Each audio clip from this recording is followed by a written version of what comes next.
सुनील अरकवंशी जी प्रवक्ता हैं सुभाषपा से। सुनील जी बहुत स्वागत है आपका, साथी रहे हैं आप, अच्छे से बता पाएंगे कौन कंस है कौन दुर्योधन है। सबसे जा रहे हैं, हालांकि किसी का नाम नहीं लिया जा रहा है, इशारों इशारों में बहुत सारी बातें बोल दी जा रही हैं। देखिए अनुज जी, सबसे बड़ी बात आपने खुद ही वही बात कह दी कि इशारों में वो बात कही जा रही है। सबसे बड़ी बात माननीय शिवपाल जी ने जो तंज करने का काम किया, तो उस पर ही कटाक्ष किसने किया? सबसे पहले कटाक्ष करने का काम माननीय श्री अखिलेश यादव जी ने किया। तो उनको कहीं ना कहीं उस चीज का महसूस हुआ कि ये तंज कहीं हमारे ऊपर करने का काम किया गया। तो इशारा खुद आप समझ गए कि कहां से आया। आप जब खुद उनको दुर्योधन बताने का काम कर रहे हैं, मगर आपने ये नहीं कहा कि भीम बनकर माननीय शिवपाल जी ने माननीय मुलायम सिंह जी का साथ देकर इस पार्टी को कहां पहुंचाने का काम किया, उनकी हर लड़ाई में लड़ाई लड़ने का काम किया।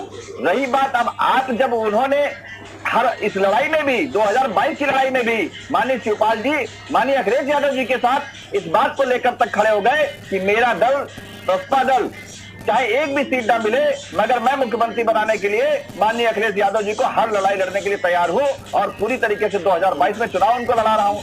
मगर अब आप देख लीजिए ना कि किसको दुर्योधन बताया जा रहा है, कौन कंस बता रहा है। तो कहीं ना कहीं इशारा लोग समझ रहे हैं और उन इशारों की आज प्रदेश में किस तरीके से बेरोजगारी है, आज किस तरीके से महंगाई है, आज किस तरीके से उन पर चर्चा नहीं करेंगे विपक्षी दल। आप सबसे बड़े दल हैं, आप आरक्षण की व्यवस्था जो न्याय समिति की रिपोर्ट लागू होनी उस पर चर्चा नहीं होगी। जातिगत जनगणना की बात आप चुनाव से पहले कर रहे थे, उस पर बात नहीं करेंगे आप। अब आप, क्योंकि आप भी 4 बार सरकार बनाए हैं, इस पर बात कभी नहीं करी। चुनाव से पहले आपने जरूर करी थी, मगर चुनाव के बाद भी करने की आवश्यकता है। आप इशारा कहां पर आया और किसने समझने का काम किया।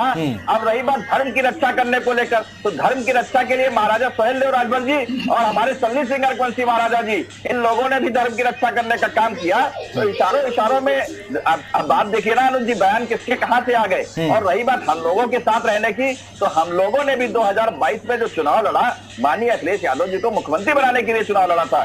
मगर माननीय अखिलेश यादव जी और अभी माननीय हमारे प्रवक्ता साहब बैठे हैं, अरकवंशी जी सरकार बन जाती तो शायद आपके भी बोल ये ना होते और शायद शिवपाल जी भी साथी होते और कंस याद ना आ रहे होते, शायद ऐसा भी है।